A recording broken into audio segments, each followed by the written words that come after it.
morning, Washington, and this week on Face the Nation, Iran launches a massive retaliatory attack on Israel.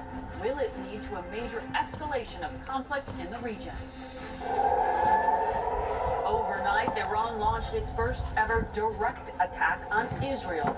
Most of the hundreds of drones and missiles were shot down by Israeli defense systems and its allies, including the U.S., in a powerful show of international support. But how? And will Israel respond? And will those allies be able to keep the response in check? Declaring before the attack that whoever hurts us, we hurt him, the pressure on Prime Minister Netanyahu to not engage further and put an end to the war with Hamas grows. President Biden is also under pressure to rein in the Israeli Prime Minister. And back at home, politically, America's support for the Israeli side of the war with Hamas in Gaza is dropping, especially among Democrats. We'll have the latest news and tell you why what happens next is crucial to the security of the Mideast and the perception of the U.S. leadership around the world. It's all just ahead on Face the Nation.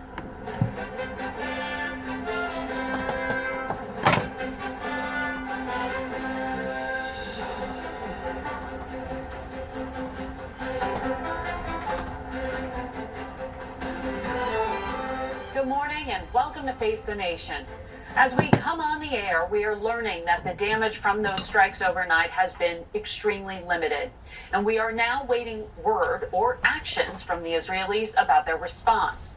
President Biden spoke last night to Prime Minister Netanyahu, and we'll hear more about that in a moment. Here in the U.S., there is increasing political pressure on President Biden on a number of fronts when it comes to doing something to end Israel's 6-month-long war on Hamas in Gaza. Our new CBS News poll, taken before the Iran strikes, showed that only a third of Americans approve of President Biden's handling of the conflict. That's down 5 points since February. In fact, within his own party, more Democrats now sympathize, quote, a lot with the Palestinian people. That's a larger number than sympathize a lot with the Israelis. Our Deborah Pata reports from Tel Aviv on the attack and the aftermath.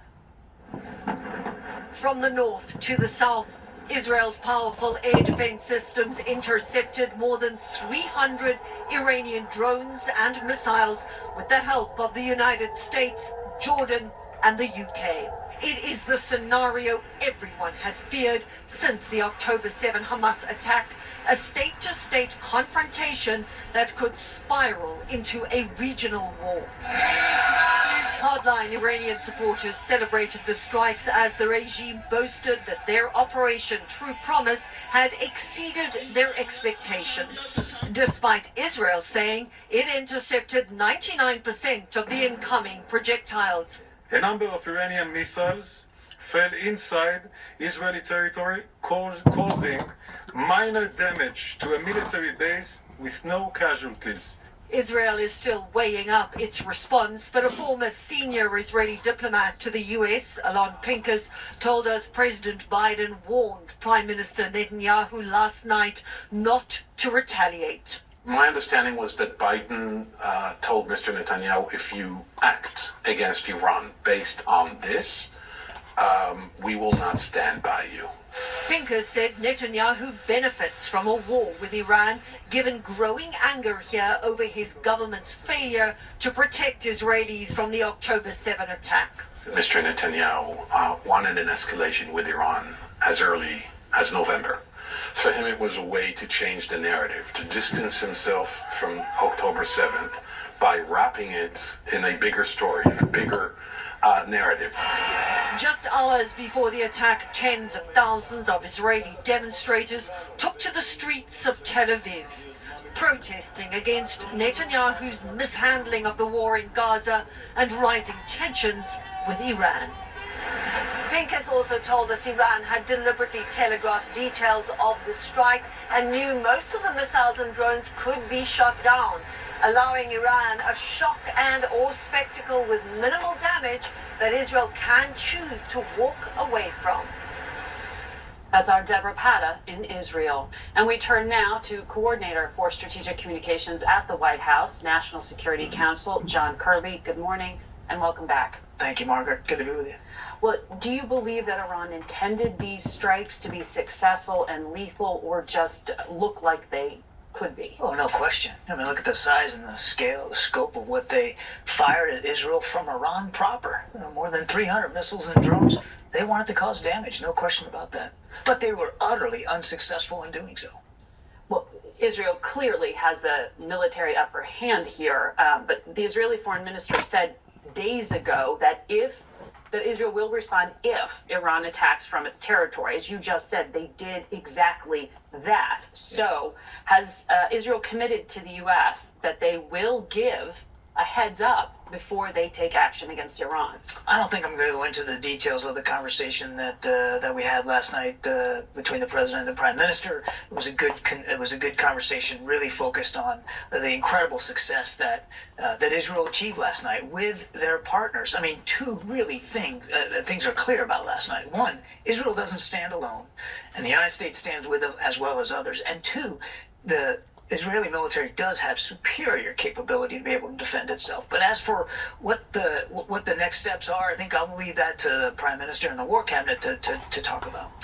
And that War Cabinet meeting is ongoing, but I ask because, as you know, the U.S. has significant presence in the region, troops in Iraq, in Syria, in Jordan. We do indeed. And there is risk to them. Absolutely. And you said, and the Pentagon spokesperson said, that the U.S. was not notified in advance by Israel before they carried out the April 1st attack that started this chain of events. Should they have forewarned the United States?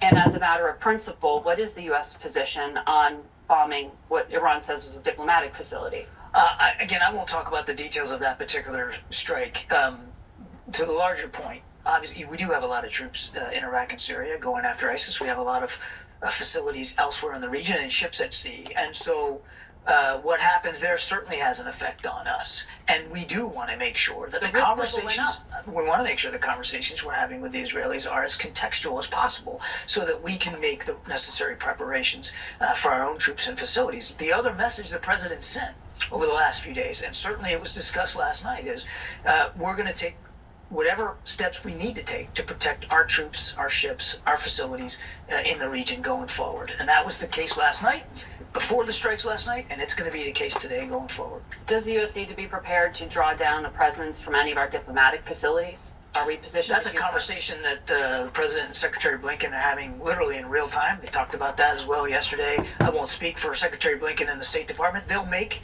those kinds of force protection decisions as they see the threat in the region. But the threat changes from time to time, and you're always monitoring that. But I know you don't want to go into a phone call between leaders, but the fundamental premise of what we're talking about here is the blowback for the United States. So do you have reason to believe that Prime Minister Netanyahu shares the desire not to escalate this further, which the president has made clear is his intent? I would say that the Prime Minister is well aware that the president is not looking for a conflict with Iran, that the president doesn't want the tensions to escalate anymore, and that the president is doing everything, and has since the 7th of October, to try to keep this from becoming a broader regional war. I mean, one of the reasons we were able to help the Israelis knock down so many of these missiles and drones is because the president made decisions in recent days to pre-position additional ships in the Eastern Mediterranean and an extra fighter squadron in the region that literally had a huge impact on last night.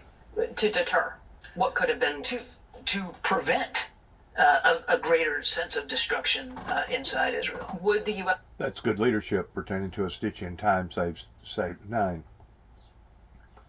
With that area being nothing but basically a powder keg of any given moment of fixing to explode, I think it was wise in bringing our destroyers over there to prepare them for the inedible.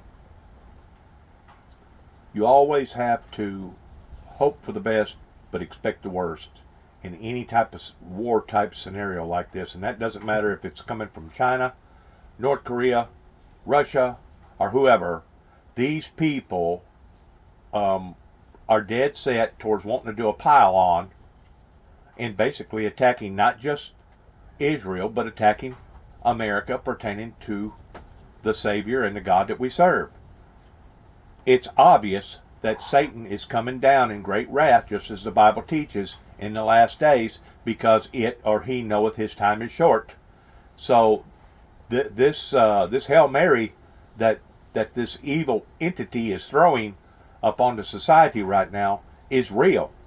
It is very real, and it's not just here in America pertaining to our streets and seeing all the damages and the death and destruction, but it's real all over the world, and that's where our leadership has to awaken to prevent this from escalating and getting even worse. Because that's exactly what they want to do. Whenever I was told last night or yesterday evening about this occurrence, first thing I thought about was, we need to fill up all our gas tanks and fill up all our extra external gas tanks for whatever that we use them for, because the next thing you know, oil will be going out of sight. Fortunately, it did not go into that phase that I believe that the oil industry will be affected that way. But it could. And if that be the case, that's where our leadership here in America needs to properly prepare themselves to break away from the global oil alliances to basically be able to take care of its own people, even at the expense of using emergency resources to do so at a certain limit.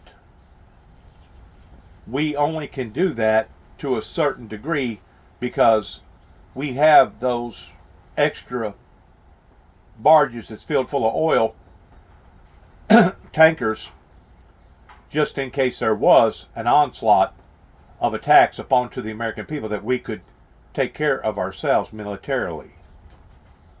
But it's definitely, the tensions are rising over there in the Middle East ever since Hamas decided to do what he done, and it's really grotesque in seeing how the global opinion about all this is now swaying to the degree of people having more compassion towards the Pakistani people, and there's no doubt people should have remorseful feelings towards the Pakistani people pertaining to what they're going through over there, pertaining to their citizenship. Their citizenship has always been protected by the American stance. It's Hamas, that terrorist group over there that basically Israel and America and people like us are against. And that's the part that, by and large, the global society can't figure out in separating the two. And like I said, it's really frustrating in seeing how that people can be easily persuaded in the wrong direction. Participate in offensive action if there is an Israeli reprisal. I'm not going to get into hypotheticals, Margaret. As I said, the president's made it clear we're not looking for a war with Iran. We're not looking for a broader regional conflict. And everything we've been doing since the 7th has been designed to prevent that outcome. Because the IRGC chief of staff went on TV saying they sent a message to the U.S. via the Swiss embassy saying if the U.S. participates in an Israeli reprisal, U.S. bases and personnel will not be in the security zone. Yeah, I'm mindful of the comment and the statement. Again, I'm just going back to what I said before. We're not looking for a war with Iran, not looking for a broader regional conflict. But the other thing the president has made clear is we will do what we have to do to help Israel defend itself, and we did last night, and we will do everything we need to do to make sure our troops, our facilities, and our ships at sea in the region are also protected. We have interest in the region too. Now, obviously, we're all focused on Israel, and rightly so, but we have broader national security interests in the Middle East. We have a force posture that we're constantly monitoring to make sure we can meet those interests. The president takes that seriously, and that has been communicated to Iran as well. And the Iraqi prime minister will be at the White House this week talking about that troop presence as well. Tomorrow. Yes, we do anticipate having a good discussion about not just the force posture, but the mission set inside Iraq and what that looks like. I think it's an advise and assist mission. Yes. It's to help the Iraqi Defense Forces and their operations to go after ISIS inside Iraq. The Mossad announced this morning that Hamas rejected this latest proposal for the release of hostages, saying it proves Yahya Sinwar, the Hamas leader in Gaza, does not want a deal. Does the U.S.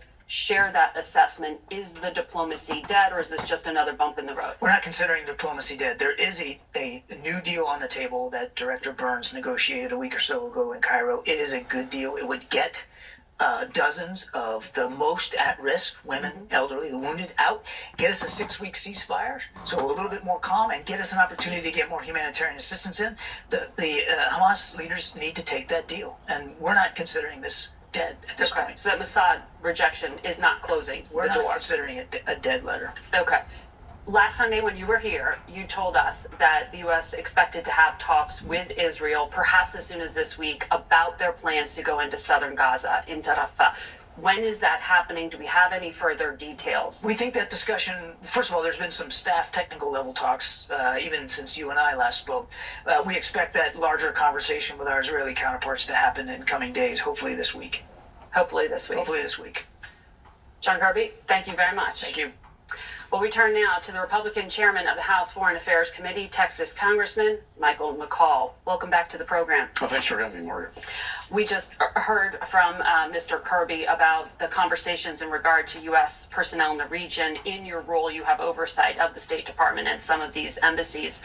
How concerned are you about the security threats to Americans abroad, and is the U.S. prepared to do an evacuation if needed? Yeah, we're always concerned, and we don't want escalation in the region. That would be a threat to our troops and our embassies. As I understand, talking to the State Department, the embassy is in good shape right now in Israel. In Israel. Yeah, and I think the fact of the matter is, as Mr. Kirby mentioned, is 99% of these rockets and drones were shot down. Right. Pretty impressive display of force, showing of force in collaboration with the United States, Jordan, and other allies. And it also showed us Iran's not 10 feet tall. Not 10 feet tall militarily. Fair assessment there. So I'm sure then you don't agree with some of your Republican colleagues who are saying that this necessitates. But at the same time, keep in mind, though they may not be 10 feet tall, they still do not operate according to military alliances. And because of it, they are a terrorist group. And because of it, if they have a nuclear bomb already in their facility, already in their within their usages, they would probably use it at any given moment. And that's the part that really frightens myself, because if that be the case, and if one person was to annihilate, let's say, 500,000 people, 500,000 people, because that is such of a powder keg over there, it could escalate into somebody else that had a nuclear bomb firing off that bomb, and then somebody else firing off that bomb, and the next thing you know, there would be a catastrophic event like you couldn't even begin to fathom or believe, that could actually go beyond that region and go to other continents as well as our own right here in the United States, depending upon what Russia actually says that they're willing to do versus what they're not willing to do. We are at such of a pivotal, critical point in the 21st century like we have never ever began to believe or seen before, that actually exceeds what went on during the JFK Kennedy nuclear standoff with Cuba. We right now are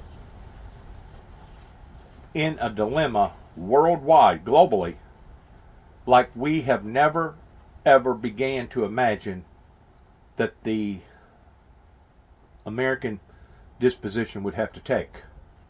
Because we know, we don't think, we know that we have people like President Putin and other dictators all over the world that wants to see the democracy dream come to an end. We know that we have people that are rooting right now in a one world dictatorship of the New World Order. We know that certain people have desired to want to dominate the world in a evil,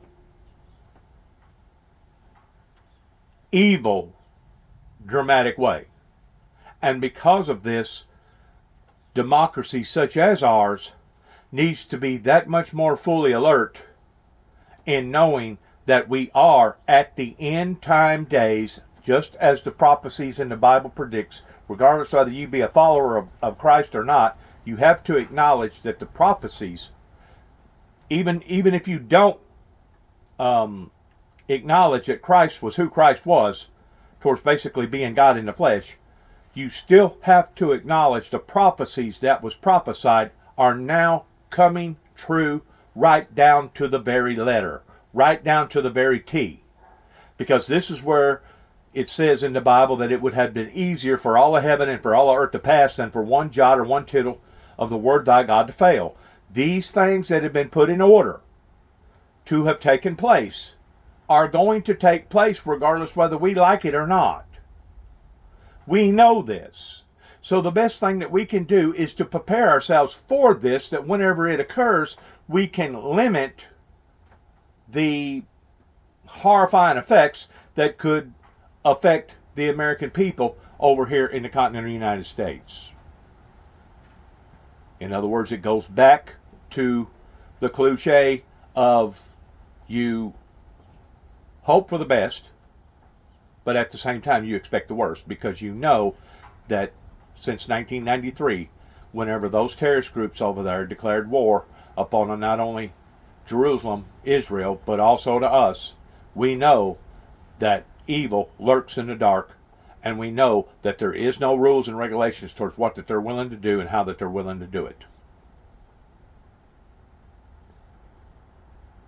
We know this, and we would be absolutely fools in not practicing our positions and our stances towards this. Action against Iran? Well, I do think that this is a choice for Israel. We cannot have daylight between us. We had some daylight prior to this when we were joined with them, and I know Gantz came out with a statement saying we want to be joined with our regional partners. The war cabinet member Yes. who is more centrist than Prime Minister Netanyahu. I think a proportionate response here. Now you keep in mind, whenever you're talking about the war cabinet, you're talking about primarily the physical war cabinet, but by and large, there's psychological warfare, there's information warfare, there's chemical warfare, there's political warfare, there's spiritual warfare, there's all kinds of different warfares that our war cabinet is fully aware of. Now, whether or not they lean towards one a little bit more than the other, I feel like that they, as of right now, the war cabinet here in America leans more towards the physical warfare. But the thing about it is, we're having warfare right now, even in our own streets, even among ourselves, pertaining to the drugs, the fentanyl, and all the illegal immigrants, and us being trillions and trillions of dollars in debt, and how the majority of the retail stores over here in America has basically sold us out towards buying goods in other parts of the world, and basically leaving us high and dry over here towards being sold out. This warfare is coming in at least dozens, if not hundreds, if not thousands of different ways that is unimaginable to most people's imaginations. That's all in the concept towards wanting to bring the Christian society down. Because it all goes back to evil versus good, good versus evil. And be it as it may, we are basically in the middle of this struggling warfare, the spiritual warfare that began thousands of years ago, that basically we're nothing more or less than collateral damage. Looking at it from a spiritual perspective. But the good thing about the spiritual perspective is that we know that if we're on the right side, that even if we do lose physically, we're still going to win spiritually.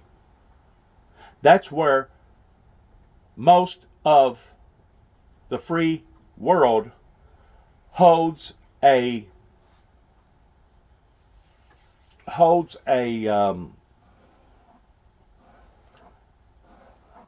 favor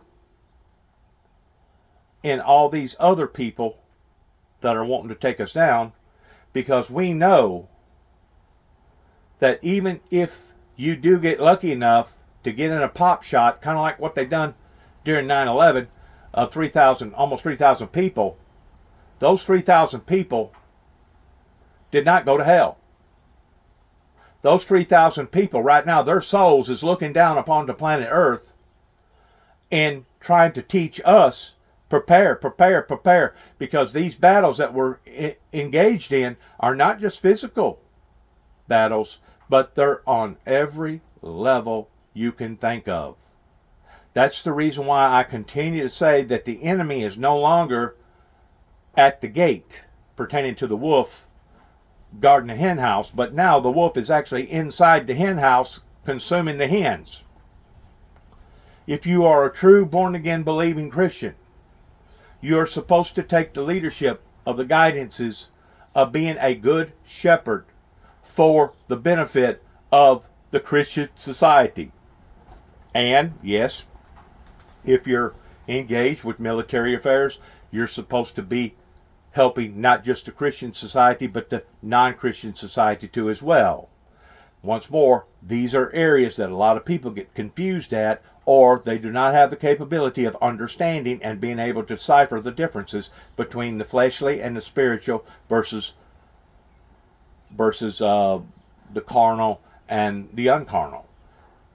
You got to keep in mind that our enemy that is out to kill, steal, and destroy has become 1,000,000,000,000 times cleverer today than what he ever has. And the whole concept, the whole end game is that evil wants to dominate good. Well, we know that according to the teachings that we have been taught through the Holy Bible, that good is going to dominate evil, because it says that the meek shall inherit the earth.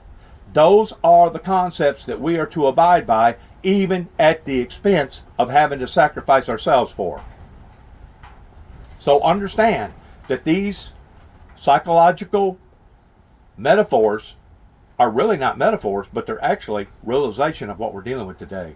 Response here, I think one option would be to take out the facilities where these drones and rockets came from, and also destroy the manufacturing facilities that build the drones and rockets. Absolutely. Not just for Israel's sake, but also for Ukraine's sake, because these rockets and these drones are being bought by Russia, and they're killing Ukrainians every day. What happened in Israel last night happens in Ukraine every night. Every night. Every night. Could you only imagine having to live in that type of environment from day to day, not knowing if one of those bombs is going to get lucky towards actually landing on top of you? In the meantime, you got the ground shaking. You got all these large explosions going on around you. Sometimes the glasses on the shelves falls off because of the shaking, because the bomb was so close to you. Could you only imagine trying to live a normal life in an unnormal surrounding or environment like that? It's bound to have psychological effects upon those that are constantly being bombarded again and again and again and again every day. This is the reason why that I say that the leadership, yes, I do grant part of the leadership towards it being on the money regarding what's going on in the Middle East, but our leadership, going back to Veterans Day, whenever Biden was asked the question while being in Alaska, does he feel like it wasn't Veterans Day, it was 9/11, the anniversary of 9/11, asked, quite frankly, Mr. Biden, do you feel like that the world is a safer place today than ever before? And whenever he answered that question, yes, I do, I knew then that this guy does not have a clue in what's going on or what's fixing to go on around the world. And now we see, since the anniversary last year of 2023 of 9/11, how many other horrible effects that our enemy is punching and getting towards people and trying to bring death and destruction into innocent people's lives. There's no doubt, listen to me, there's no doubt that anytime there is a war, and I've said this before and I'll say it again, there's going to be physical collateral damage on both sides. You can't distinguish that. You can only try to limit that. And that's what the president continues to harp upon pertaining to the president of Jerusalem over there, Israel, that some of those mistakes that they're doing to the citizens of the Pakistani people can and should be avoided. In other words, they have become a little bit too careless in their gross negligence in not performing to the professional duties of warfare. There's no doubt what Russia is doing right now to the Ukrainian people and to that region is nothing more than a vicious savagery that breaks all maritime laws all over the world pertaining to the Geneva agreements, and should be and needs to be looked upon as being just as ruthless as bin Laden himself. As bin Laden himself. And that's the reason why I continue to say that these things was not handled properly whenever the initial war broke out with the Ukrainian people, that there was a false signal given to people like Putin after Afghanistan fell, after 11 days after America walked out, that there was false images given to people like him that thought that the Ukrainian people was just going to lay down and surrender within a matter of hours or days. Because of the way that he went about doing what he done, America should have taken a stronger stance against the Russian old USSR government.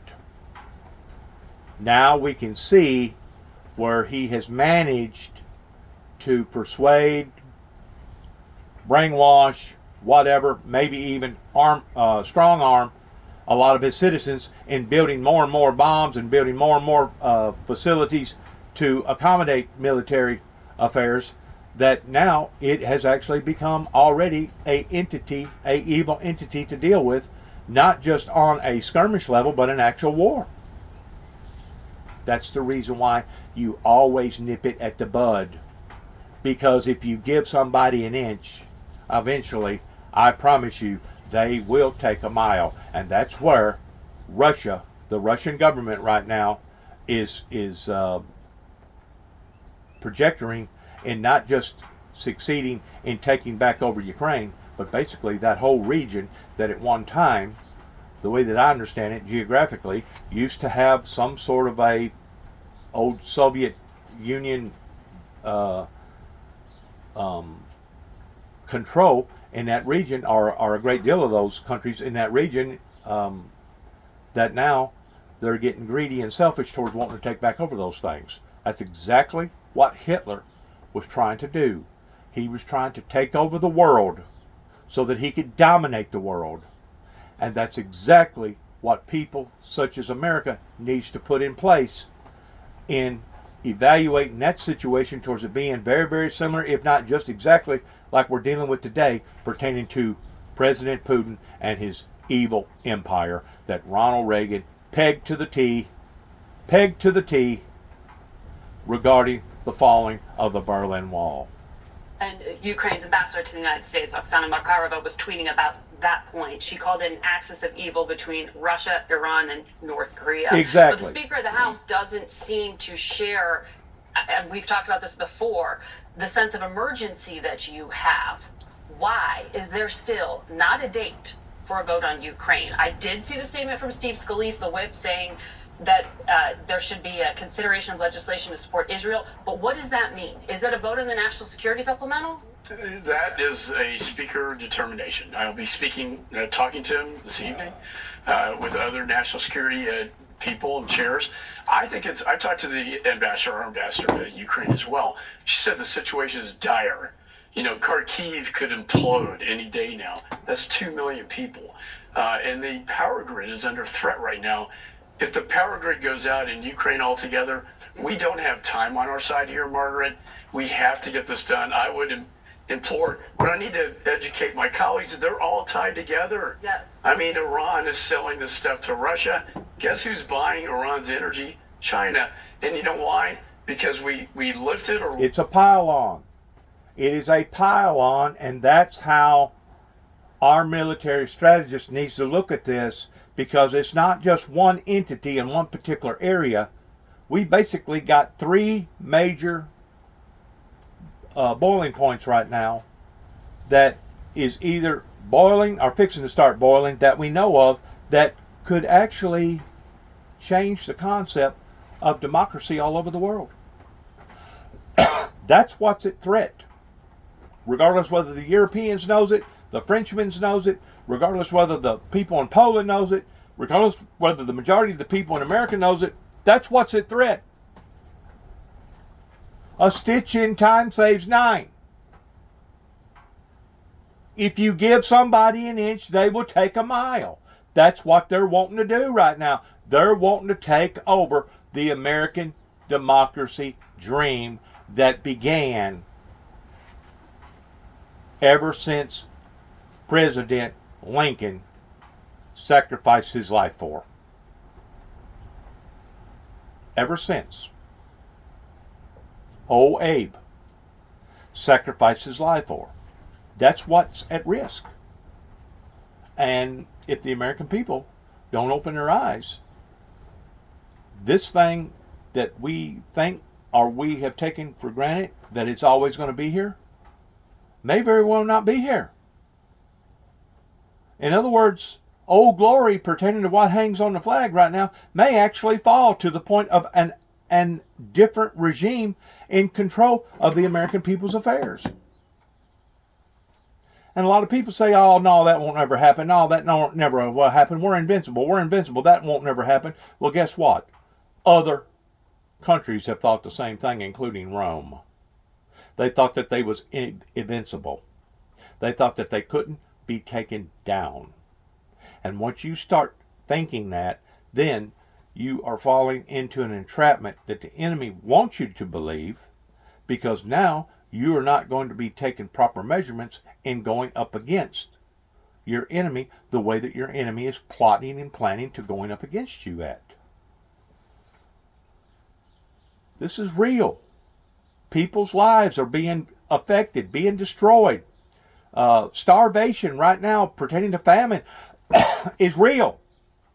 And it's not just over in Africa. It's not just over in Hamas pertaining to the Middle East. There's places in South America right now that are basically shooting and killing one another to be able to have cannibalism food to eat one another off of. We are living in an era right now in the 21st century that I think is exceeding the worst horrors that the 20th century ever thought about seeing. Because at least back during the 20th century, even after the Fat Boy and the other bombs was released that ended the war, at least those people cared about life. They cared about humanization. You got societies today that don't care about life. They don't care about humanization. They don't care about nothing. And if the truth be known, they don't even care for themselves. Or waive the sanction that we had, this administration, on the drones and the missiles and on the energy. This is giving them $100 billion in cash to fund their terror operations. And that's why we're seeing this. Exactly. Okay, but you still don't have a commitment from the Republican Speaker of the House to vote on what you say is a Republican priority. That has to drive you mad here.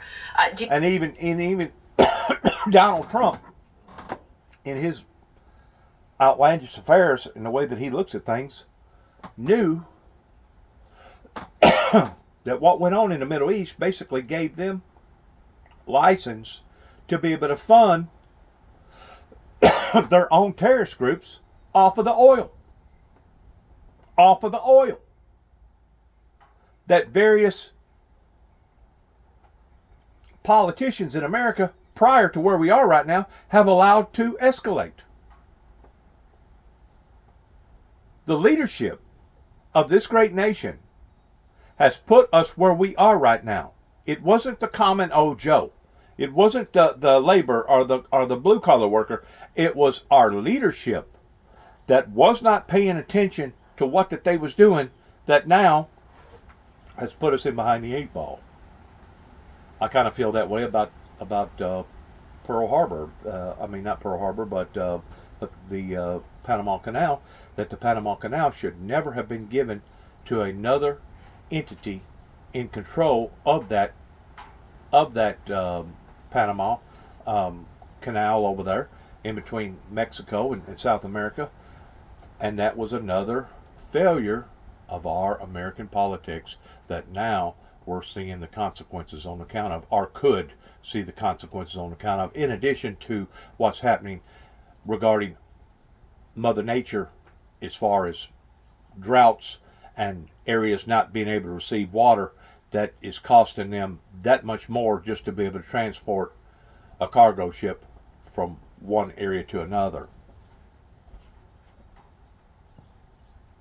The only thing that I can say is that if there's ever been a time for the Christian society that needed to stick together and pray for one another and to work as a unit with one another, it is today, because our survival actually relies upon this. Our survival in how we live and how we have been taught to live as far as our freedom is at risk.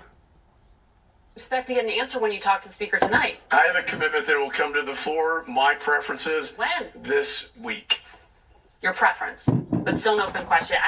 I mean, the Speaker of the House went down to Mar-a-Lago this week, stood beside Donald Trump, and we have not heard the Republican frontrunner in any way endorse the package that you were saying there are Republican votes to pass. He did say he supports this idea of a loan program. 80% of the funding goes But that's into not in the National Security Supplemental. that. Well, that would be added in our bill, right? In addition, repo, my statute to get into the Russian sovereign assets to help pay for this. In addition, 80 billion of this money, 80% I should say, of the Ukraine funding goes into our defense industrial base to replenish and modernize our stockpile in the United States. These are all compelling arguments that the Senate bill doesn't have. And so I'm an eternal optimist.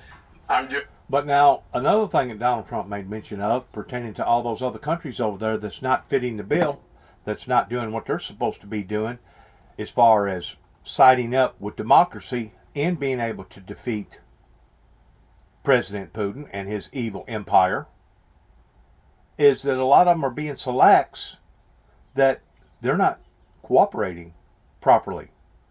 Still wanting to put all the burden upon to the American people and the American taxpayers. And whenever Donald Trump said that those people needed to be shut off or basically allow for Russia to do whatever that they wanted to do to that particular entity or that particular country over there, I know now that he meant what he said, and I know now why he said what he said, because if we don't stick together, united we stand, divided we fall, we will fall. Because America can no longer fit the bill in policing the world. A lot of these entities are going to have to police themselves, or they're going to have to make the right decisions towards sticking with those that are involving in that, so that we can become united and be more powerful. Because once you start backing off and you start losing your footing, as the old saying goes, you give them an inch, they'll take a mile. Once they take a mile, they'll take 100 miles. Once they take 100 miles, they'll take 1,000 miles.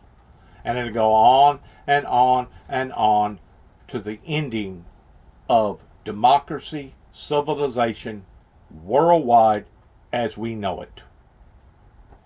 That's what's at risk.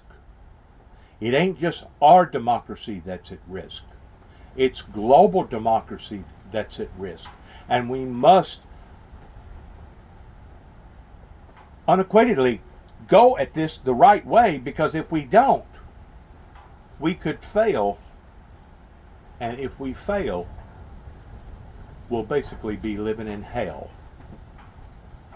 Total, absolute hell. And that's what our enemies want. They want us to suffer the way that they have suffered because they are an antichrist entity and they favor more towards evil than they do the ways of righteousness. I look, we didn't pick and choose our enemies in World War II. We went after all of them. Japan, Italy, Absolutely. and Germany. Absolutely. We can't just pick, and say Iran's bad, but Russia's okay and China's bad. I mean, Can't do standalone. they're all in this together. There you It's go. very clear to those of us in the intelligence, national security community. You said something Pile on. interesting here. You said you have to educate your colleagues. Our polling shows that among Republicans, the most trusted source of information on Ukraine and Russia is Donald Trump. 79%, Congressman. 60% trust the Pentagon. Conservative media is 56%, which is separated from actual journalists in war zones, which is 33%. The State Department, 27%. How do you fight that information war when the Republican frontrunner for the presidential nomination is helping to spread some of that disinformation? Well, I think that's precisely why the speaker went down to Milagro to talk to him about the Ukraine package, to get him to agree that, this loan program for direct government assistance like the EU does would be acceptable. Remember, the first lethal aid package that ever went to Ukraine that I signed off on, $300 million, came from the Trump administration. They don't want to see us lose in Ukraine like we did in Afghanistan. The repercussions long term, a weaker America, not stronger. I don't think Trump wants to own that. I think he wants to help us get to the point where he gets in and he can finish the job. But doesn't that graphic tell us that in order for any bill to pass, you need Donald Trump to endorse it, even though he's not even in office? I'll be honest with you, Mark, he has tremendous influence over my conference. And that's why it's important that we have these discussions with him. But we're all independent thinkers. We represent our own districts. I happen to think that we haven't seen a threat like this since my dad's war, World War II. And if we don't stick together against this unholy alliance that came after Afghanistan, remember Afghanistan was the turning point. And that is when the Russian Federation came into Ukraine. Chairman Xi is looking at Taiwan. Ayatollah rearing his ugly head. Well, they first invaded in 2014, but Correct. yes. I take your point. Congressman, we'll see if that phone call changes minds or if the meeting in Mar-a-Lago did. We'll follow this. Thank you. Thank you. In 2014, President Putin knowed, looking at it from a global perspective, that he was on a very short leash whenever they done what they done to the Ukrainian people in 2014. Today, they feel like that now they can do whatever they want to, that they don't even have a leash. Face the Nation will be back in 1 minute. Stay with us. That's the difference, which is a big difference. Iran. They've been, doing this for months now through their proxies, but now directly from Iranian territory. So this is significant. We don't want to see this escalate into a wider conflict. At the same time, I am constantly looking at the Iranian nuclear weapon capability. They could get pretty close, pretty fast if they chose to do that. But they have not, as yet, decided to make that political decision. That is our intelligence community's analysis of this. Okay. And I would agree with that. Okay. In a poll that was taken before this Iranian reprisal, Democrats' support for sending weapons to Israel has dropped from almost half to a third since October 7th, according to our latest poll that we released today. Democrats are now more sympathetic to Palestinians than to Israelis. Are you concerned that Israel's conduct in this war in Gaza and the use of U.S. military equipment is going to hurt President Biden in November? Well, my first concern here is the Israeli people and the Palestinian people. I mean, Israel was violently attacked on October 7th. I've watched an hour of footage from that day. It was horrific, and Israel has a right to defend itself. The way this has been conducted in Gaza, I have serious concerns. I've expressed those. Just most recently, about a week ago, with the Israeli Prime Minister about what happened with the World Central Kitchen. Reckless act and irresponsible, and they need to do better. We provide them with significant aid, and we're going to need to provide them with more, by the way, here because of what happened last night. We're going to need to replenish their rounds. Yeah, I mean, I'm always, I'm concerned with perceptions and an election, but the thing that's always top of mind for me, because I sit on the Intelligence Committee, I'm on the Armed Services Committee, it's our own national security and the national security of our allies. Mm-hmm. And Senator, I know you've been concerned about the security of Ukraine as well, and that national security supplemental. I want to talk to you more in depth about that and what's happening in your home state in a moment, but I'm going to have to take a commercial break here, so stay with us. And we hope that all of you will stay with us as we talk as well about the Arizona Supreme Court decision last week that shook the political world. Stay with us. Knock, knock. Number one broker here for the number one hitmaker.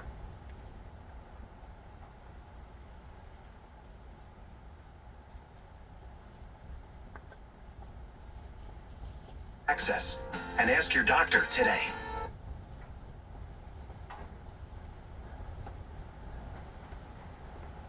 For the first time in American history, a former president will stand trial in a criminal case beginning tomorrow. Former President Trump is accused of falsifying business records in a hush money scheme to cover up an alleged affair with adult film star Stormy Daniels. At a campaign rally last night in Pennsylvania, Trump alleged that the trials were part of a Democrat-led effort to keep him from running and winning the election. This is what you call a communist show trial. And we're going communist, don't kid yourself. We don't win this election, this country is finished. We'll be right back. Hi, I'm Ben, and I've lost 60 pounds on GoGo. With other programs I've tried in the past, they were unsustainable, just too restrictive. Sorry about With that. Goal, I can enjoy. Keep having commercials. Can't get nothing done.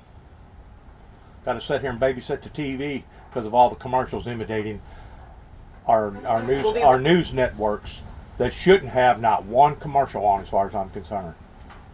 There comes a time whenever marketing skills needs to be thrown out the damn door.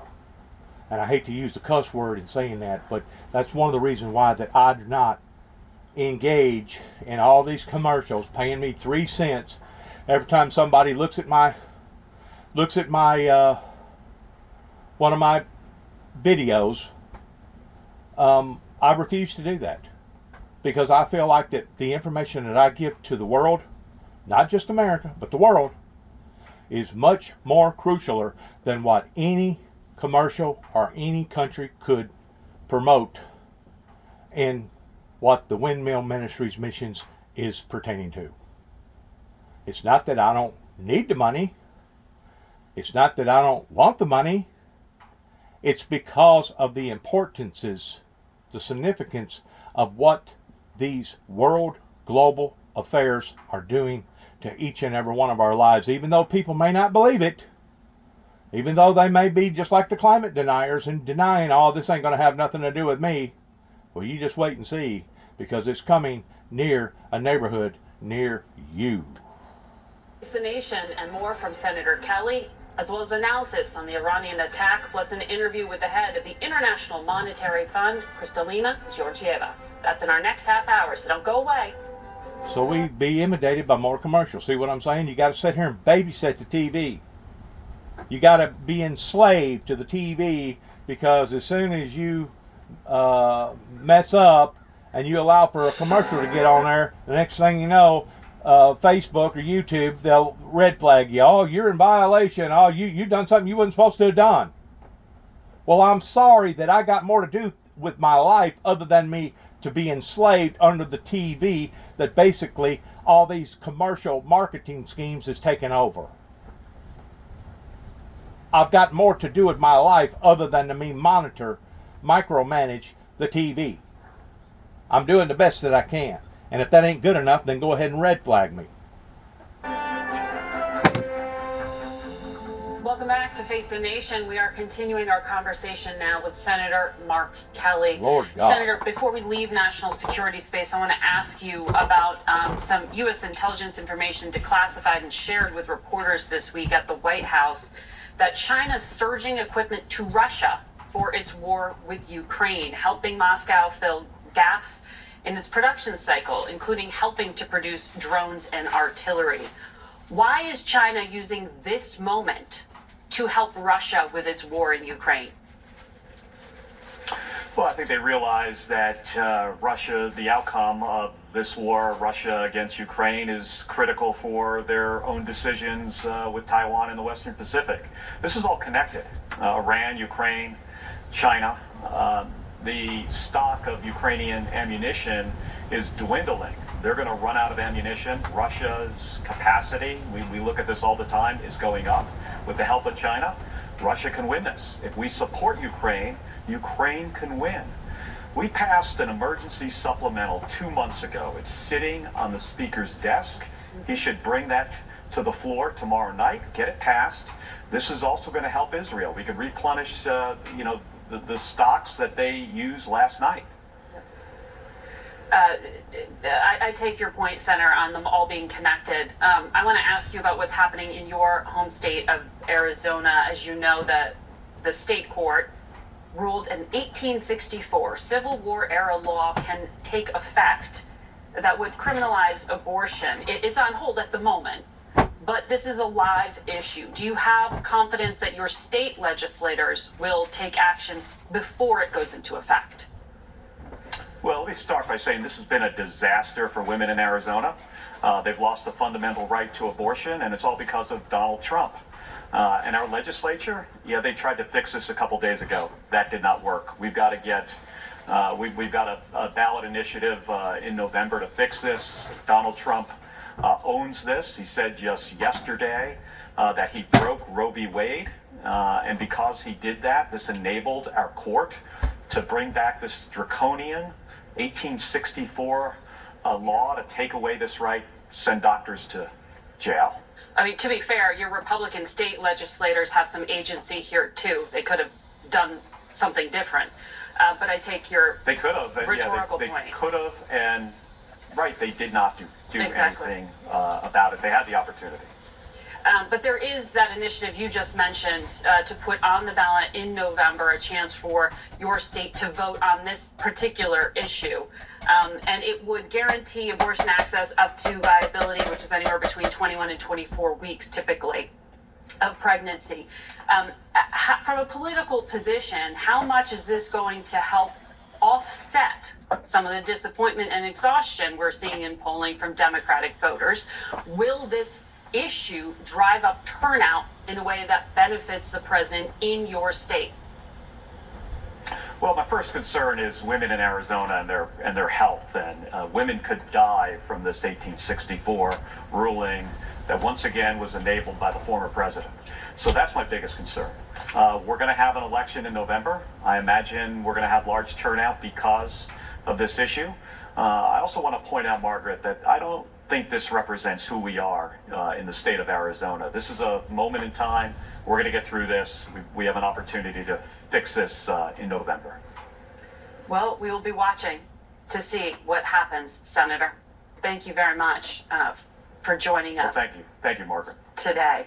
And we're going to go now to the former commander for U.S. Central Command, General Frank McKenzie, who is also the author of a new book, The Melting Point, available in June. General, welcome back to Face the Nation. Given what you just saw play out in the last 24 hours, I wonder if you think that deterrence has been reestablished. And on the spectrum of options that Iran had before it, how big did it go last night? Well, first of all, good to see you, Margaret. I think this was a big attack by Iran. I think this was as close to a maximum effort as they could generate, and I'll illustrate it in this way. Iran has over 3,000 missiles of various types scattered around the country. They have about 100, probably a little more than that, missiles largely in western Iran that can target Israel. Based on what the Israelis are saying, I believe they fired most of those weapons at Israel. The Israelis obviously were able to intercept most of them. Iran could not replicate last night's attack tonight if they had to. Now, they also use cruise missiles and they use drones to try to present a multi-dimensional problem to the Israelis. It was a maximum effort. Now, the Iranians are going to backtrack and talk about moderation. There was nothing moderate about this attack, and I think John Kirby nailed it precisely when he was talking to you earlier about the nature and scope of the Iranian attack. It was indiscriminate, and it was designed to cause casualties, so we should just consider that as we take a look at it. Now, has deterrence been reset? I think the Israelis performed magnificently with our assistance and the assistance of other nations in the region, including the United Kingdom. And so I think that now the Iranians have to sit back and consider what they considered their most important capability. Their ballistic missiles, their drones, and their cruise missiles have now been employed in a major combat test, and frankly, that test has failed. So I think Israel this morning is now much stronger than they were yesterday, and Iran is relatively weaker than it was yesterday. But now it comes down to political decisions that Israel's leadership will be making. And as you heard John Kirby say, those decisions haven't been made yet on what a reprisal will look like by Israel. Would you advise, if you were in your former role, Israeli leaders to pull back here? How concerned are you about a regional escalation? So I think one of the opportunities for the victor in a major battle that was just fought that Israel won is the opportunity to use restraint. And I would counsel restraint. There will be voices that will urge Israelis to take out the Iranian nuclear program, which I think is a false chimera anyway. But I would argue that if you're going to do something, and they may have to do something, I would be precise, I would be short. The fact of the matter is, Israel can name the price they want to exact. The wide gap between Iranian zealotry and enthusiasm and Israeli competence has now been laid bare for all to see. So the Israelis will be able to do what they want, but sometimes when you're in that position, showing some restraint is the best strategic option that you can take. Chairman McCall was here and he said, we see now Iran is not 10 feet tall. It sounds like you were saying Israel can shrug this off. I don't think Israel can shrug it off, because I think Israel still needs to be concerned about Lebanese Hezbollah up north in Lebanon. They do have the ability to hurt Israel if they come into the fight. Interesting, last night there was some tactical back and forth in the northern border, but nothing like the volume of fires that LH, Lebanese Hezbollah, could have generated had they wanted to come into the fight. The fact that they did not choose to do so is, I think, very, very important. It's a very important thing to note, because they know and understand what Israel can do to them. I've never viewed the Iranians as being 10 foot tall. I don't think the Israelis have either. I have a healthy respect for at least their enthusiasm and their willingness to undertake things that we saw last night. But now the Iranians have got to sit back and eat, although they'll never say it publicly, they're going to have to re-examine some of the very basic concepts of the way they've constructed their military. And Lebanese Hezbollah has not entered this conflict to date in a substantial way. I know you've been warning for a while. That's the player to watch.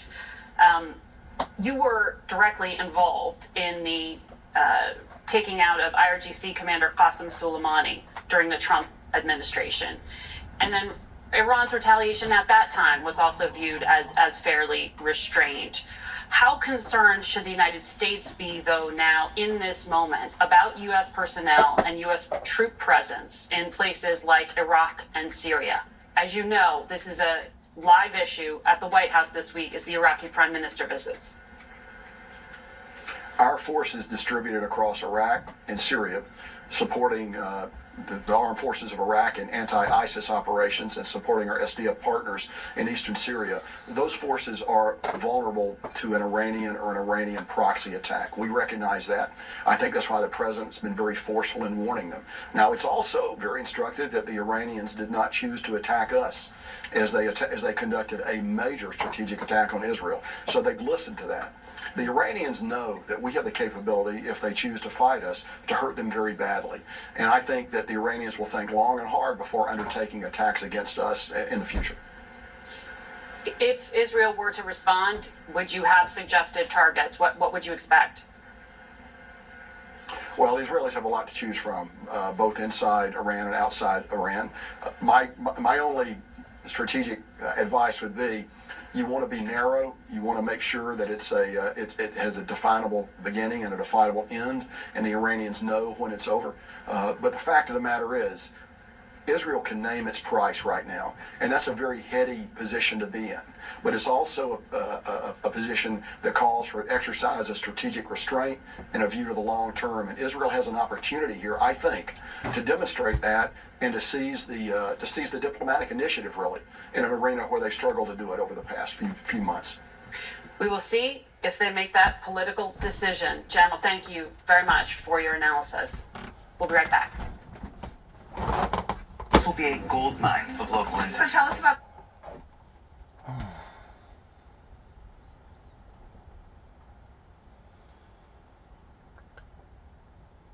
This News national security contributor, Samantha Vinograd, formerly the Assistant Secretary of Counterterrorism at Homeland Security, and she served on the National Security Council in the Obama administration. Great to have you back, Sam. Good to see you. So we're talking about decisions that have to be made at the top of the Israeli government right now. The United States and Israel are still lockstep on defense matters, but we know there's this rift in terms of the choices the Prime Minister has been making lately. There are sources that I speak to within the Biden administration who are concerned about the decision-making Netanyahu is taking on, and sources in the region who say there's a political benefit to war. Did Iran just throw Benjamin Netanyahu a lifeline at a time he's politically embattled at home? Well, I think that when we take a step back and look at how Israel views the threat of Iran, this is an existential threat to the state of Israel, and we cannot forget that. That said, having worked closely with the government of Israel while at the White House, it is true that Benjamin Netanyahu, for a long time, has been staking his political dominance on existential threats to Israel and needing to remain in power. So I do think that the attack against Israel last night will give Benjamin Netanyahu more to hold on to. It is also true, Margaret, that in a moment of such uncertainty for the state of Israel, political paralysis that would arise from early elections, which Netanyahu's largest rival, Benny Gantz, called for, that early elections would create a state of political uncertainty at a time when all resources from Benjamin Netanyahu on down do need to be focused on countering Iran. Gantz has said those would be in September. So early, but not in the middle of the war, essentially. But we'll see what happens and how many wars exist, potentially, right, in the coming months. This is so on edge. I know that in our own polling, we see that half of this country believes the threat of terrorism will increase, not just for Israel, but also for the U.S. because of this ongoing Israeli war with Hamas in Gaza. The FBI director testified this week, saying the number of investigations have escalated since October 7th. These are self-radicalized people. How should Americans at home understand this threat domestically? Well, let's keep in mind what happens overseas often doesn't stay overseas. From a counterterrorism perspective, I was in the room after October 7th. I can tell you that the administration has been deeply focused on really ensuring two things. One, that foreign terrorists don't seek to travel to the homeland to inflict damage here.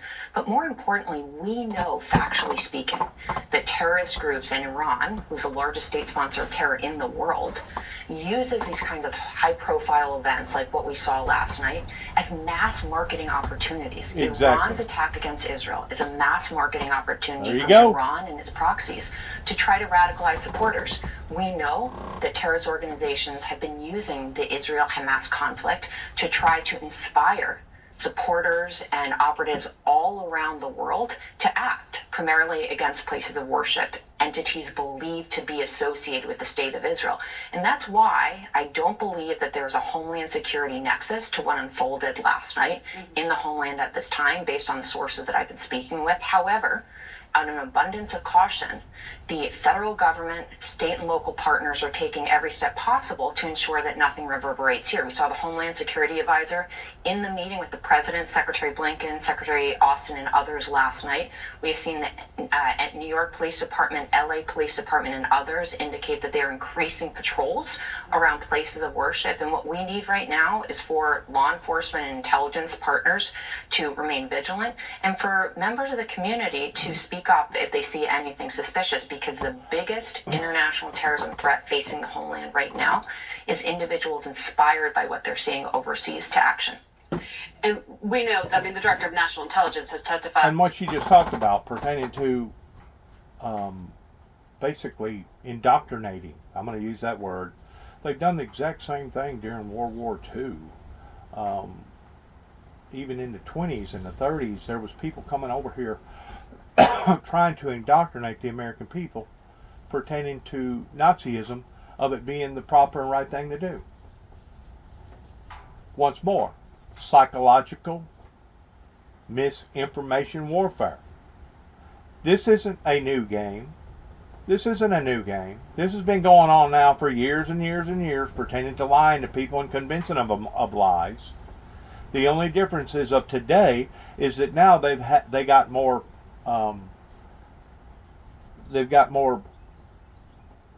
basically automobiles to use pertaining to the internet, social media, and etc. They can now use those entities for their benefits in weaponizing the very things that was created for good. Now they can use them for bad. So has the powers increased? Yes. Have their techniques advanced? Yes. Are they more crafty and clever in what they do? Yes. And what she just got through saying pertaining to radicalizing people that watches this stuff on TV? Yes. It will all have an effect. Just like whenever the movie come out, I think it was in maybe the early 90s, I think it was, about the burning bed. Some kind of a movie called The Burning Bed. The next thing you know, that morning, there was like 5 or 6 incidences, or maybe more, where women actually took that at heart and actually wrapped their husbands up in a sheet and caused them to burn. I don't know if there was any deaths over it, but the bottom line is this: you're dealing with people that are very, very vulnerable and that can be persuaded one way or the other, either or. And our enemies knows this. And because they know this, they can weaponize the very tools that we think that are just everyday average pertaining to social media platforms and the internet and YouTube and Facebook and Twitter and all these other different things out there. They can now weaponize these things, which makes it that much more dangerous, sir, in the era that we're living in the 21st century. That's the reason why I say that what we're dealing with today exceeds what went on during the JFK Cuban nuclear crisis. Probably 10 to 1. 10 to 1. And the reason why is because so many people have been misled, they have been brainwashed, they have been put ideals into their heads, and who would have ever thought that America would have let its guard down to the degree that it actually welcomed people like the Wiccans into our society that become a tax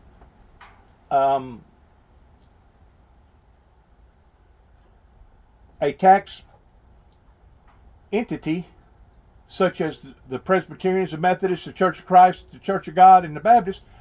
Who would ever thought that the church world would have let their guard down in allowing that to have taken place and getting a foothold the way that they have here in America, pertaining to all the paranormal behavior and people worshiping basically the devil versus worshiping the God Almighty, worshiping, bowing down to peacocks and crystals and diamonds and owls, and basically worshiping the creation but not worshiping the Creator.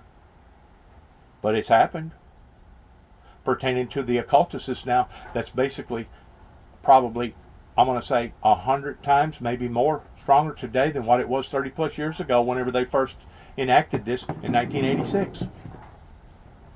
Are the Christian society under attack? Yes. Will we survive this if we pull together? Yes. But only if we pull together and we put aside all these little trivial things that are dividing us and keeping us separated apart. That's the only way that we're going to survive what the Christian society is going to have to address within the next 5 to 7 years. Because it's going to get ugly in some very, very nasty places that have let their guards down. It's going to get ugly. And if the truth be known, I'm going to say this hesitatively, but if the truth be known, what the agreement of various politicians made with the Ukrainian people towards getting rid of their nukes was probably one of the stupidest decisions that could have been made pertaining to the livelihood of the Ukrainians, because at least that was keeping their enemy at bay. But what's even going to add insult to misery is that after we have persuaded them to get rid of their nukes, that we was going to take care of them if something like that ever evolved, and now we're hesitating on taking care of them because of financial monetary gain. One problem adds to another. It's snowballing. It's the exact same thing that happened in my life in 2005 up here in Martin, Tennessee, whenever they decided to put me under the shadows of falsifying files, which has the indications of somebody being a terrorist, of somebody that's willing to pull down a fire alarm or cry fire, fire, fire in the middle of a theater that there is no fire. Whenever that occurred in my life in 2005, then I had to deal with another event that happened in my life in 2007 up in western Kentucky towards me trying to warn people about electrical disturbances to come, that they took it completely out of context. And now the next thing, I'm arrested in being questioned whether or not I had any intentions towards creating electrical disturbance, like I was some sort of a homegrown terrorist. That was a stem off towards what went on right here in my home county in Martin, Tennessee, in Weakley County, Tennessee, pertaining to that. Then, after that event happened in 2007, there was another event that happened in 2009 that led to what went on in Oklahoma City, Oklahoma, that is coming up, I think, this Friday, pertaining to another anniversary of the Oklahoma bombing that is also associated with the 51-day siege standoff that happened down in Mount Carmel, Waco, Texas. Once more, if you give them an inch, they'll take a mile. We know what you have done, Northwest Tennessee, and we know why you have done it. Now, it's just a matter of you acknowledging that and coming clean from that, because as of right now, I have still not gotten any type of formal or informal apology from these politicians that has basically set up, sabotaged the Windmill Ministries missions beginning in 1989, stepping out into the eyes of the general public. And there's no way that they can deny this. Proof is in the pudding. And they know that I can prove this on paper as well as digital. They know that what I'm talking about is true. Do I hear any response from the Weakley County courts in response to this? Do I hear any response from Trigg County or Land Between the Lakes pertaining to a federal entity, or Paducah, Kentucky, pertaining to what they done to me? Nope. Do I hear any response from the governors of any of these states? Nope. Do I hear any response coming from the city of Oklahoma? Nope. Do I hear any response coming from the Oklahoma governor pertaining to the state of Oklahoma? Nope. Why is this? Because obviously they're playing on a different set of rules and bystanders than what God is. We don't go through the courts. We could care less what you put on paper down here on this earth. You can put all the felonies on us that you want down here pertaining to the Christian society, but the bottom line is this: once the truth prevails, your paper that you accuse us of ain't going to be worth the paper that is written on, because we know the truth, the whole truth, nothing but the truth, so help us our God. And you can strong arm us all you want towards us owning up to a crime that we never committed, such as what Judge Pence done up here in Weakley County, working through Johnson, prosecutor at the time. Various politicians were still in power that's no longer in power, pertaining to Tommy Thomas and Mike Wilson and all the above in this area. You can get us to sign off on anything you want us to sign off of, including Trigg County, Kentucky, but the bottom line is this: just because you've done that does not make it real and does not make it true. We was forced to do what we had to do because we had to do it. And the reason why we had to do it was because you provoked us into doing it. You provoked us in doing that, which makes that system that you supposedly support that much more broken, that much more unfair. But if you get to talking about a 2-tier, it ain't a 2-tier, it's a 3-tier. And those that don't have the proper money to support proper defense pertaining to a Johnny Cochran are basically at the court's wit's end. In other words, we got to take whatever that you dish out to us. That's the reason why some people, whenever they commit the same type of crime, they only have to dance the short dance. To where other people, such as myself, that steps on a wooden nickel, we have to be pushed into a corner by dancing the long dance. In other words, we're going to be punished to the full extent of the law, to where other people ain't basically going to get punished, because now it's turned into a buddy-buddy, unfair, unjust system here in America, and that was not the way our courts was designed. Whenever you have a group of people that's got money versus a group of people that don't, and you're going to treat these two people in different categories, now you have a broken system. You have an unfair, untruthful, broken system. Because the people with the money should be treated just exactly like the people that don't have the money. That was the whole primary purpose for us setting up in our courts pertaining to everybody had the right to a defense. You have the right to remain silent. If you choose not to remain silent, anything you say will be used, not may be, but will be used against you in a court of law.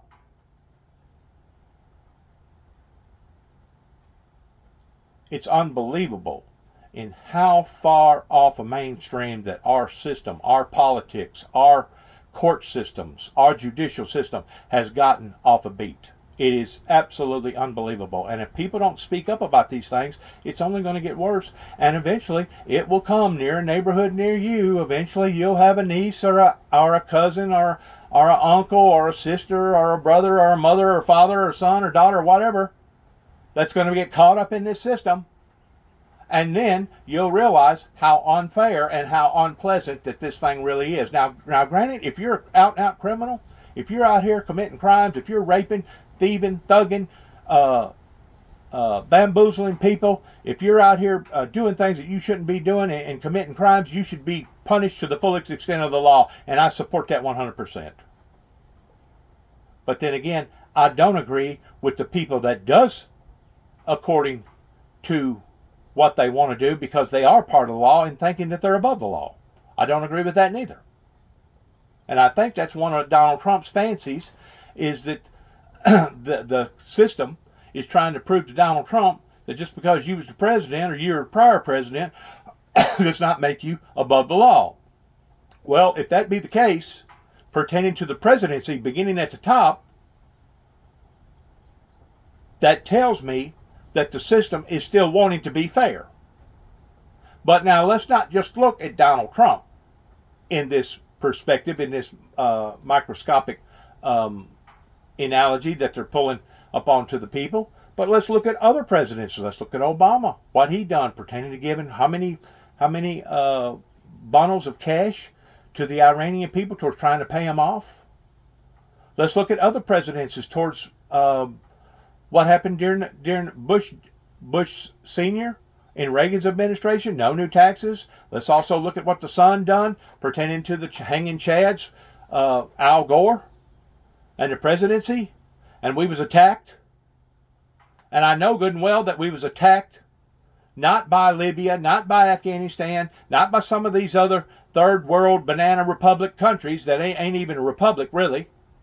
But we was attacked by the mastermind of the very people that we had entrusted pertaining to the Saudi Arabian government, that the Saudi Arabian government was basically financing through oil all these other terrorist groups that was around there, because they are anti-Christ. They are anti-America. They are anti-Jerusalem. Anything that goes with a righteous, holy, anointed God, they are against. And that's the very thing that it talks about in the book of Revelations corresponding with the last part of Daniel pertaining to the old Persian Empire that even God himself says that I hate. Pertaining to Balak and Balaam. And unless you've truly studied the history of the Bible and you know the fundamentals of what went on during the era, which was give or take about 750 years before Christ ever come into existence of the book of Daniel, until you understand those things and decipher those things, you're going to be just about as lost as a goose in the middle of a hailstorm.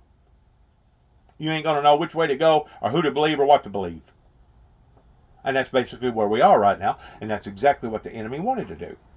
Once more, what is the enemy? The enemy's out to kill, steal, and destroy, but the enemy's also the author of confusion. Why was the founder of a ministry that has always supported the teachings of Christ and always supported peace and utopia, why was he treated this way here in America? I'm going to tell you why. Because the people have become corrupted. They're dirty. And they don't know the differences between right or wrong, and they're trying to justify their wrongs by being right. But at the same time, they're trying to take people that's right and turning them around towards them being wrong. It's upside down. And until the true born-again believing Christians understands this and works off of that format, they're going to be just as lost as the rest of them out in the middle of a hailstorm. They ain't going to know which way to go. They ain't going to know who's telling them the truth versus who's lying to them, who's trying to manipulate them, who's trying to do it for an unworthy or an unjust cause. What went on yesterday afternoon, according to our time zone here in America, could have very well been the very last straw that could have escalated into one of the world's worst nightmares that the world could ever imagine happening. And once that ever occurs, if it does occur, which according to the Bible it will eventually occur, then you will have other bad actors such as President Putin and possibly even the leader over there in China and possibly even other people that's now going to step up to plate and say, you know what, this is our time, let's just gang bang them and let's just turn it into a free-for-all. In other words, let's do a pile-on. That's exactly what they was doing to David and me whenever I come back here in 2014. From 2014 to 2017, our lives was turned totally upside down because the courts was not doing their jobs pertaining to dereliction of duty. I cannot emphasize upon that. I cannot promote that. I cannot talk about that enough to tell you the truth, the whole truth, nothing but the truth that I can prove. War in Gaza will have a generational impact, potentially on terrorism. And we're seeing in our polling support for Israel's war there dropping. How concerned are your former colleagues that Israel is losing strategically the fight and becoming more isolated? From a counterterrorism perspective, it is a fact that what is happening in Gaza is being used again as a mass marketing opportunity, not only because the suffering is incredibly difficult for anyone to watch. Hamas and other Iranian proxies are using those images to try to rally support against Israel, whether it be here in the homeland or more broadly across the world. I think the biggest concern right now is ensuring that Israel has what it needs to deter Iran, not just today, but going forward. And so when we think about what Israel's next move is going to be, we also have to think about what the international community is going to do to ensure that Iran loses the funding for its ballistic and cruise missile program and tries to takes a step back from funding terrorism around the world. We'll see what that international response is at the UN and elsewhere. Sam, thank you very much for your analysis. We'll be back in a moment. This week, here's the question: could Beyonce? You know, whenever you let your guard down, these are the things that you should expect.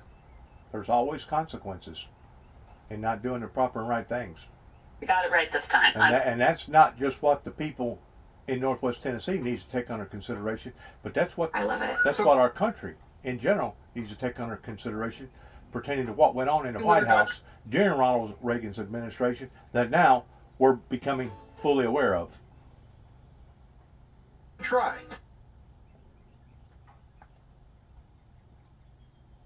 We're back with the managing director of the International Monetary Fund, Kristalina Georgieva. I got it right this time. I apologize. You did indeed. Okay. Oil markets have been swinging because of this instability in the Middle East, escalation risk, the threat to global shipping as well. Can you gauge at this point what the economic impact will be? So far, it has been somewhat moderate. We have seen on Friday, when the news of potential strike from Iran into Israel came, oil prices jumped by 1%. We have seen so far the impact of this conflict primarily in the epicenter, affecting Israel and in particular devastating Gaza and West Bank, with spillovers to the neighboring countries.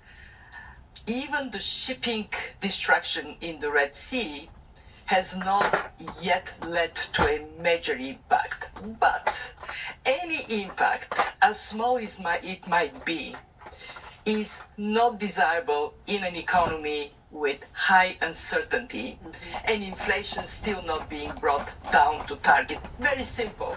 Oil prices go up, inflation goes up. So what can be done to bring down uncertainty is, of course, for others, for those in politics, in the military, from an economic standpoint, the more we reduce uncertainty, the better. Exactly. I couldn't agree with that any better. The fact of the matter is, I've said this before, that the oil industries and what that they've done to the planet, basically right during COVID or right in the back end of COVID in 2021, leading into 2022, pretending Exxon, Valdez, Shell, and all the rest of them should go to jail over. They should be held to the full extent towards gouging the American people, because I guarantee you, if a hurricane happens in America down on the southern tip of Florida, down by the Gulf, and you go down there and you start packaging up ice and trying to sell ice for $25 a bag, you're going to go to jail for taking advantage of the public. How come that these big corporations, how come these conglomerates ain't held to the same standards? And you get to talking about a two-tier system. That's one of the biggest tattletales right there pertaining to the two-tier system, is that some people get punished while other people's basically gets rewarded for. I've never seen it so topsy-turvy and so upside down in what it is today. And the bottom line is this. I hate to say this, but I know this for a fact. I've had various investigators that has told me themselves, well, we've invested in the oil stocks and bonds, and we're praying that oil will go up. That way we can make more money pertaining to our profit revenue. Wow. You're willing to do that to sacrifice the freedom of others? And you probably got people right now that's praying to God that what went on last night will drive the oil market that much more further up, that claims to be true sovereign citizens of America. Now, how much more are you wanting to get stabbed in the back? How much more are you wanting to be basically portrayed by your enemy that's actually wishing for these things to occur because of them profiting while other people fails? It's evil, because you know good and well these people that are wishing that, because they have made $10,000, $20,000, maybe $50,000 worth of investments in the oil stocks and bonds. You know good and well that their motivations are evil, because they don't care what happens to the rest of us, even though the rest of us don't have the $10 or $15 or $50,000 to invest in the same investment that they have. We got people right here amongst us that goes to church every Sunday, that claims to be born-again Christians, that don't realize what they're doing and how wrong that it is of them doing it.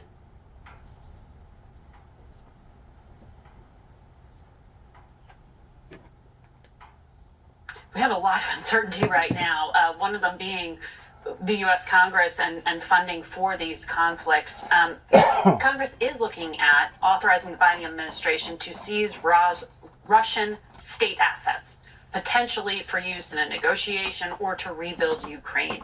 What do you think of that idea? This is really for the jurisdictions that have authority to take a decision to make. But it could have global impact. What we do is we look at it and then we assess what the impact might be. Right. And then, of course, it is a matter of how would that be received as news across the world. Countries that are holding their reserves, and let's remember today there are $11 trillion in reserves in countries around the world. They would be looking at that with some attention. So what our position is, when a decision is being taken, whatever the decision is, please think of the consequences, and especially the law of unintended consequences, and factor it in. What you're saying there is that this could essentially cause what? A flight of assets out of the banking systems in Europe in particular? We have not seen the reaction to be of that magnitude. Our point is very simple. We have an integrated global economy. Even with the winds of fragmentation, still countries are connected with each other. So whatever decision is being taken, take it with an eye of the desired impact and also of what might be an intended consequence. We're in an election year, as you know. Goldman Sachs put out a report outlining potential tariff increases as the most important issue for the economic outlook if President Trump were to be reelected. He continues to float ideas of tariffs anywhere from 10 to 60% or upwards. How would you gauge the impact and the risk of doing that? Let me first reflect on why we have seen over the last decade a backlash on globalization. We all know an integrated world economy lifts up growth prospects and leads to improvement in standard of living, but not for everyone. What we have seen is that communities that have been negatively impacted by globalization and have not been attended, they have not been helped to cope with it, are the backbone of this backlash that we are seeing today. So my most important point is trade is good, but it is not necessarily good for everyone. And policies have to reflect on that. We have to make sure that the benefits are more broadly shared in society.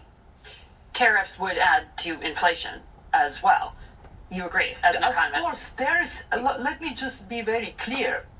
The reason we are proponents of an integrated world economy is because it brings costs down and it increases the well-being of people around the world. So we are on the view that we should be striving to have a more integrated economy.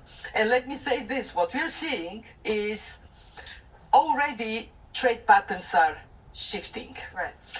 What is the impact? The impact is the so-called connector countries play a bigger role. So you don't see a trade from A to B, you see trade going A to B to C to D. So we are lengthening the supply chains, and that of course leads to a high cost on consumers, and as you said, not great for inflation. Well, you have a lot of work ahead of you in this second term. You were just re-elected to. Congratulations on that. You. And thank you for joining us. We will be right back. You know, there's an old saying is you don't miss what you've never had.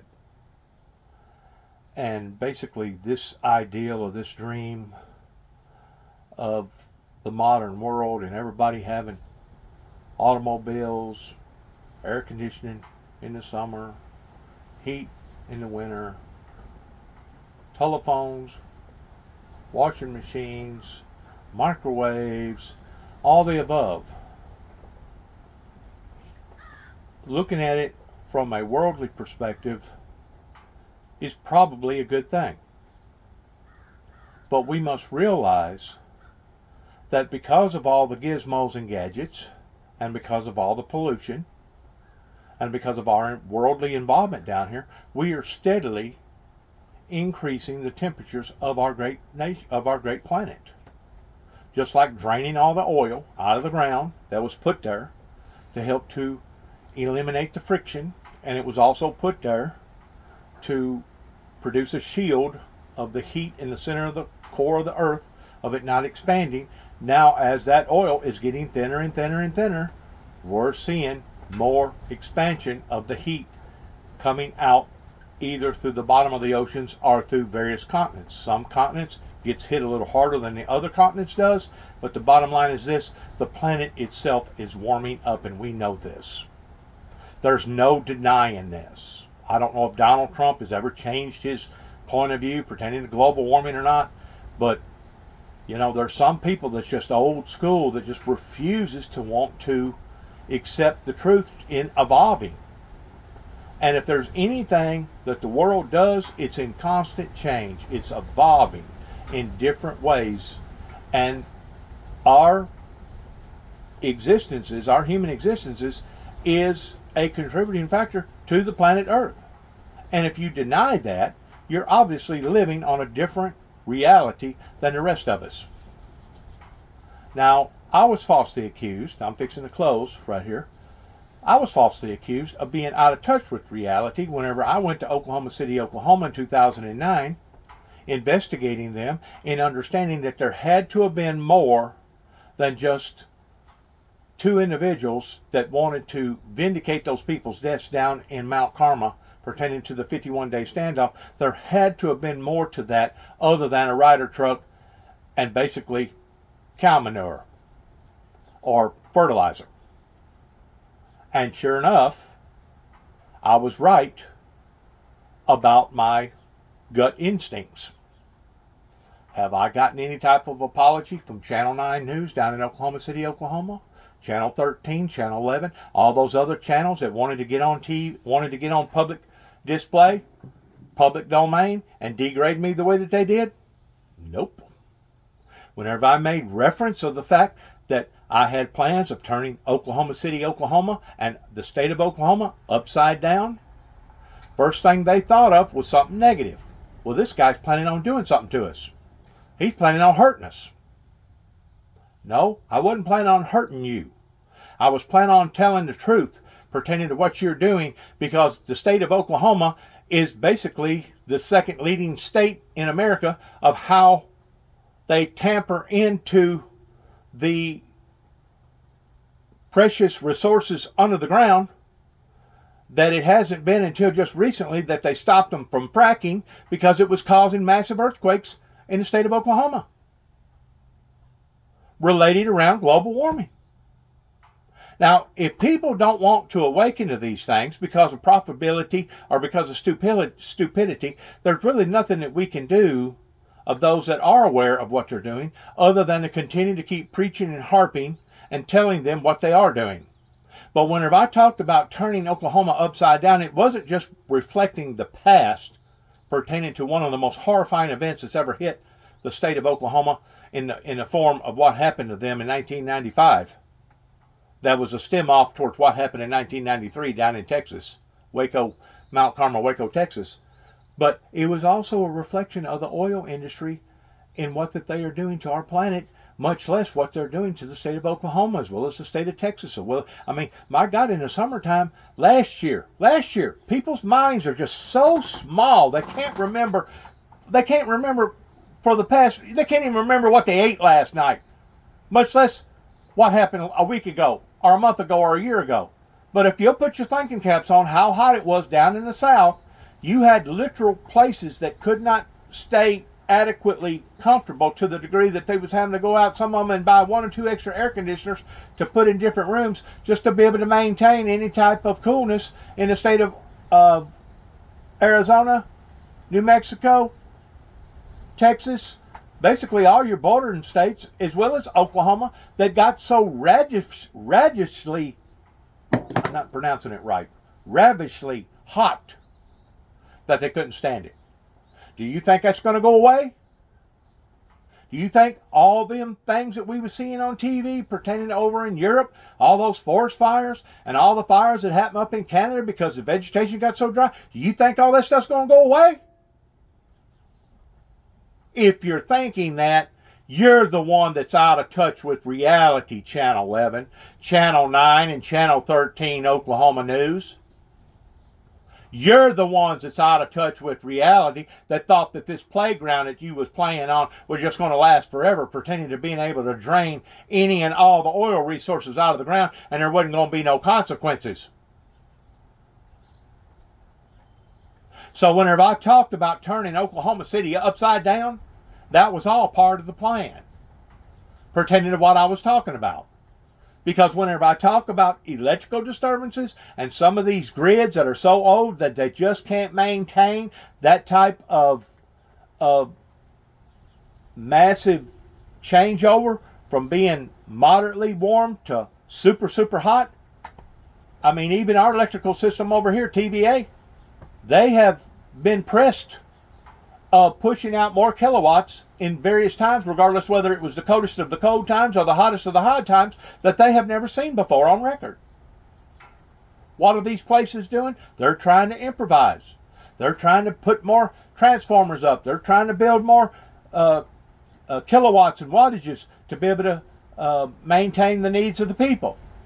Matter of fact, TVA announced that they had a plan of a solar energy system going to be built somewhere, I think up in East Tennessee, that they was going to be promoting into their policies to be able to help out on the demands.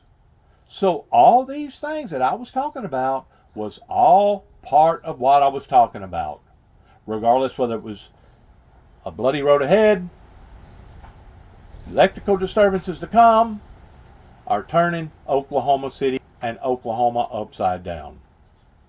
And it wasn't just reflecting upon the things of the past that Oklahoma sadly has had to been exposed to pertaining to what went on with the Timothy McVeigh and Nichols bombing, but also in what's happening presently today all over the globe.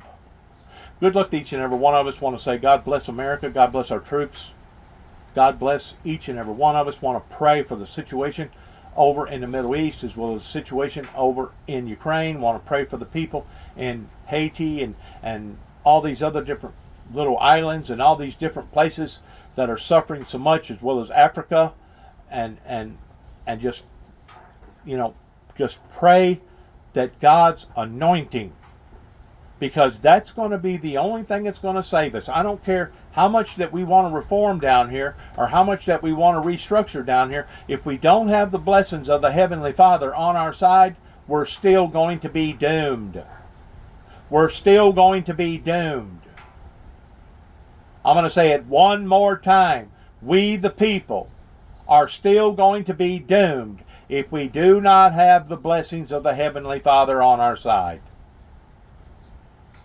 So good luck to all of us. God bless America, and heaven help us all. And shalom.